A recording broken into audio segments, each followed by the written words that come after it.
Hello. So, I teach creatives, usually in graphic design, but it does start with kind of a lot of art practice and things like that. And one of the problems today is getting students out of the mindset where they're set up to be factory workers. And that really is how our educational system works. K through 12, students can take tests. And tests are everywhere. And they have test panic and stuff. But what I see a lot going on at the college level is students can take tests and pass them, even if they don't know the material. And students can also give you vocabulary words without knowing what they mean. And this comes up a lot. There's always someone will just blurt out a vocabulary word like delicatessen, and then I'll look at them and go, what does that mean? And they'll get this blank look because it's like, no one ever asked me beyond that. So we end up with a world that is made up of people who know how to push buttons when told how to do so. And one of the big things that happens, like in a creative environment, is students come in and they go, okay, tell me how to do this, I'll do it, and I'll get my grade. And I'm like, creative studies don't really work that way. My approach involves giving students a problem. Well, no, my approach is not give them a problem, but give them a bunch of resources to go through, sort through, learn from, find things. And we have a whole internet to look at, and then giving them a problem to solve, and then not telling them how to solve it. And that's pretty standard for like good creative practice. And it's interesting because as a teacher, because my background is I was an art director, I know how to direct creatives. So if I give them the problem, I'll stand there and I will have a solution, and I'll just kind of stand there and go, I can't tell them a solution, they have to find their own. And that's the best part, when they do find cool stuff and they make up their own solutions and they come up with something really good I never would have thought of. I love it. It's something like, the longer you do this, it's like the scene in Top Gun Maverick where they're solving problems, and they will solve problems on their own, but you get to fly past them really fast in the plane if you've been doing this long enough.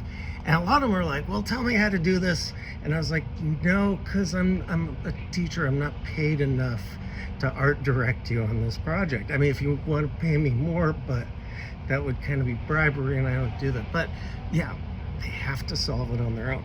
So there's two things that get in the way in creative practice from students really doing things correctly.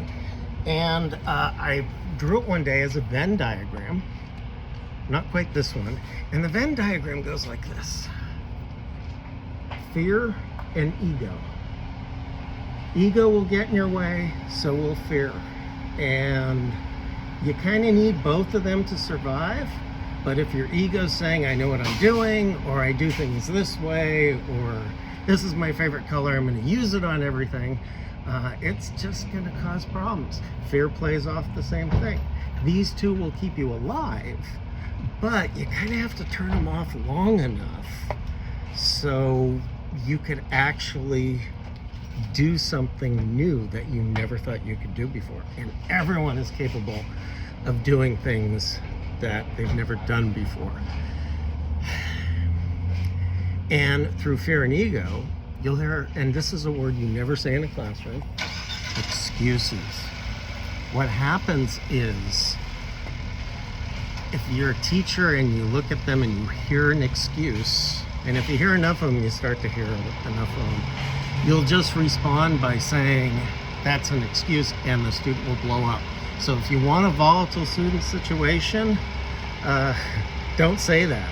I also found the biggest blow up I ever saw from a student was I said the phrase, I don't collect late work. It was, oh my God. So, fear and ego, you got to get it in check. In fact, I had a boss who was like, I was fighting with another teacher at one point. He's like, you go apologize. I'm like, why? He's like, because your ego can take it, his can't. I was like, oh shit, they figured me out. So that said, fear and ego, once you turn them off, you could do anything. And that includes, I kept hearing this thing a lot of times, I don't have a creative bone in my body. Again, an excuse, but the truth is it's not a bone. It's your ability to make this weird jump into something you never thought you could do. In fact, so some things I refer as reference. Go watch old episodes of Project Runway, especially the experimental ones, because that's where you see some interesting things coming together and some crap coming together, but you got to make it through crap and stuff. There is a great book by a guy named Paul Arden. It says the world's best-selling book by Paul Arden. It has the word good in the title. It's a long title. It's like, you're not good as long as you're as good as you're good. But it got a lot of things similar to what I'm talking about. And if you want to see how this whole factory setup is, where everyone's being trained to do the same thing, and we're hoping it'll stick because it involves memorization and passing tests, there's a thing called RSA Animate, Changing Educational Paradigms. Go find that on YouTube, watch it. It's an interesting eye-opener. You could also figure out what year it was made based on who shows up in there politically. So anyway, Venn diagram. Fear and ego. Remember to use these to stay alive, but you got to turn them off if you're going to invent anything new.